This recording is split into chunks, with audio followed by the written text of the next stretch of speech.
समरस थई पंचायत कोकिलाबेन नवलसिंह परमारने बिनहरीफ सरपंच तरीके जाहिर कराया। धारासभ्य धवलसिंह झालानी उपस्थितिमां पंचायत समरस बनी।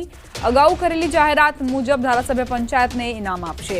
विकासना कामों माटे 10 लाख रूपियानी ग्रांट आपशे। धारासभ्य धवलसिंह झालानी आगेवानीमां अत्यार सुधीमां 4 ग्राम पंचायत समरस थई छे।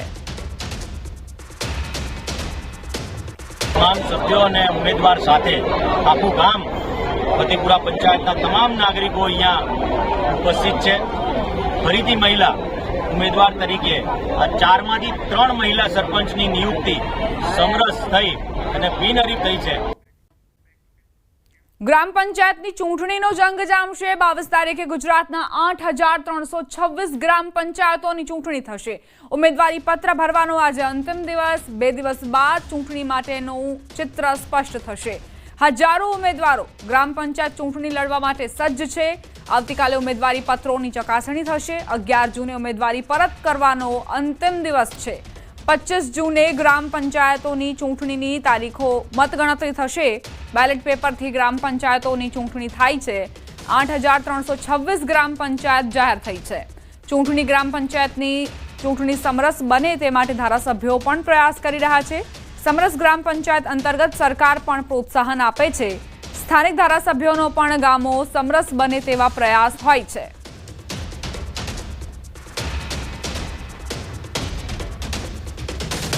संवाददाता गौतम जोड़ाई गया है વધુ જાણકારી સાથે। गौतम, ग्राम पंचायतनी चूंटणीने लईने आज उम्मीदवारी नोंधावવાનો अंतिम दिवस हतो, शुं जाणकारी?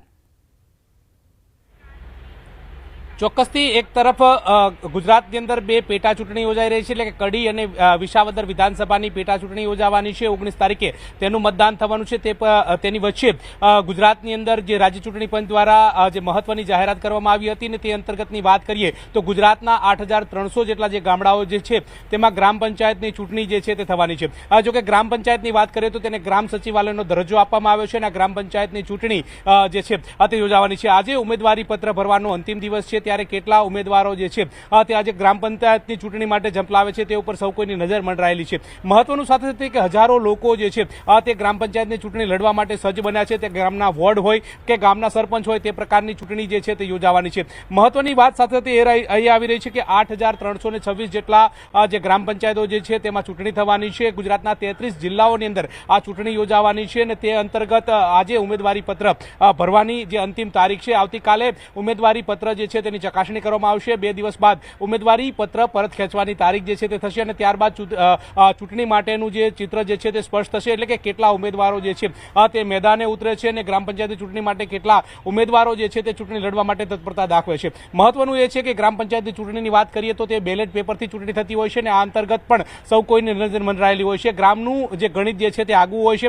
ગામની અંદર સરપંચની ચૂંટણી જે છે તે ગામની અંદર યોજાય નહીં તે માટે થઈને સમરસ ગ્રામ પંચાયત જે છે તે પણ યોજાતી હોય છે। તે અંતર્ગત ધારાસભ્ય હોય, સંસદ સભ્ય હોય તે પોતાના મત વિસ્તારની અંદર આવતા ગામો જે છે તે સમરસ ગ્રામ પંચાયત બને તે પ્રકારના પણ પ્રયાસ કરતા હોય છે। જો સમરસ ગ્રામ પંચાયત બને તો તેને સરકાર દ્વારા પણ પ્રોત્સાહન આપવામાં આવતું હોય છે, જેમાં 5000 થી પણ વધારે મતદારો હોય તો તેમાં પ્રથમ વખત સમરસ બને તો 3 લાખની ગ્રાન્ટ વિશેષ સ્વરૂપે આપવામાં આવતી હોય છે, તો બીજી વખત બને તો 5 લાખની હોય છે, ત્યારબાદ 7 લાખ સુધીની પણ હોય છે। એટલે આમ કે જે ગ્રામો સમરસ બનતા હોય છે તેને પ્રોત્સાહન આપવામાં આવતું હોય છે। ધારાસભ્ય હોય, સંસદ સભ્ય હોય તે પ્રકારના પ્રયાસ કરી રહ્યા છે। મહત્વનું સાથે સાથે એ પણ આવી રહ્યું છે કે જ્યારે ઉમેદવારી પત્ર આજે ભરવાનો અંતિમ દિવસ છે, 2-3 દિવસ પૂર્વે પણ જે સ્થાનિક લોકો જે છે તેમના દ્વારા એક રજૂઆત ચૂંટણી પંચને પણ કરવામાં આવી હતી। ચૂંટણી પંચને રજૂઆત કરી હતી કે જે ગ્રામજનો પાસે જે સરપંચની ચૂંટણી માટે ઉમેદવારી પત્ર ભરવાનું હોય છે ત્યારે અનેક દસ્તાવેજો માંગવામાં આવતા હોય છે અને તેમાં પણ છૂટછાટ આપે તે પ્રકારની વાત જે કરવામાં આવી હતી। ત્યારબાદ ચૂંટણી પંચે પણ મહત્વનો નિર્ણય જે છે તે કર્યો હતો અને તે અંતર્ગત પણ જે સીધા વેમાંની અંદર ચૂંટણી પંચાયત લડવા માટેના ફોર્મ ભરી શકે તે પ્રકારનો પણ એપ્રોચ કરવામાં આવતો હતો। આ પ્રકારની બાબતો સામે આવી હતી, પરંતુ આજે ઉમેદવારી પત્ર ભરવાનો અંતિમ દિવસ છે। અંતિમ દિવસ બાદ સાંજે 6 વાગ્યા પછી ખ્યાલ આવશે કે કેટલા ઉમેદવારો જે છે તે મેદાને ઉતરે છે, કેટલા ઉમેદવારો ગ્રામ પંચાયતની ચૂંટણી લડવા માટે સજ્જ બને છે। તેમાંથી ગ્રામ પંચાયતની અંદર જે સદસ્યની ચૂંટણી યોજાતી હોય છે તેમાં કેટલા સદસ્યની ચૂંટણી સમરસ થતી હોય છે અને કેટલા ગ્રામ પંચાયતની ચૂંટણી સમરસ થાય છે અને કેટલા ગ્રામ પંચાયતની ચૂંટણી યોજાય છે તે ઉપર સૌ કોઈની નજર મંડરાયેલી છે। ત્યારે 2 દિવસ બાદ ચિત્ર સ્પષ્ટ થશે અને ત્યારબાદ ખ્યાલ આવશે કે કેટલા ગ્રામ પંચાયતની અંદર જે ચૂંટણી યોજાય છે। પરંતુ અત્યારે હાલ તો કહી શકાય કે જે આંકડો મળી રહ્યો છે તે અનુસંધાને 8326 ગામો જે છે કે જેમાં ગુજરાતના ગ્રામ પંચાયતની ચૂંટણી યોજાવાની છે। જી ગૌતમ, આપ જોડાયેલા રહેજો અમારી સાથે.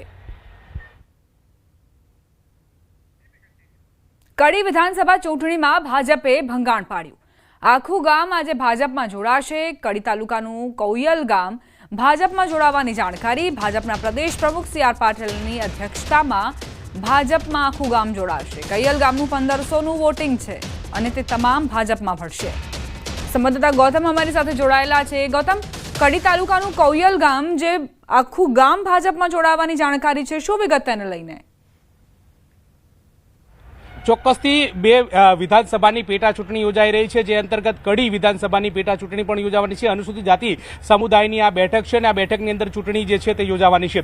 તે અંતર્ગત મહત્વના સમાચાર એ પ્રાપ્ત થઈ રહ્યા છે કે ભારતીય જનતા પાર્ટી જે છે તે આ બેઠક વર્ષોથી જીતતી આવી છે. ભારતીય જનતા પાર્ટીનો ગઢ છે અને ગઢ જળવાઈ રહે તે માટેના પ્રયાસ કરવામાં આવી રહ્યા છે. જો કે ત્રિપાખીયો જંગ પેટા ચૂંટણીની અંદર પણ જોવા મળી રહ્યો છે કે ભારતીય જનતા પાર્ટીએ રાજેન્દ્ર જે ચાવડા જે છે તેને મેદાને ઉતાર્યા છે. રમેશ ચાવડા જે છે તે કોંગ્રેસ તરફ મેદાને છે ને જગદીશ ચાવડા જે છે તે આમ આદમી પાર્ટીના ઉમેદવાર છે. ત્રણેય વચ્ચે હરીફાઈ જે છે તે પૂરજોશની અંદર ચાલી રહી છે, પરંતુ ભાજપ જે છે તે મજબૂત રીતે બેટિંગ કરતી હોય તે પ્રકારે પેટા ચૂંટણીની અંદર લાગી રહ્યું છે. કારણ કે આજે ભાજપના પ્રદેશ પ્રમુખ CR પાટીલ જે છે તે પણ કડીની મુલાકાતે છે. કડીની અંદર માર્કેટ યાર્ડ આવેલું છે, ત્યાં જંગી સભા જે છે તેને સંબોધન કરવાના છે. તેમાં મોટી સંખ્યાની અંદર લોકો પણ ઉપસ્થિત રહેવાના છે, તે પ્રકારની વાત સામે આવી રહી છે.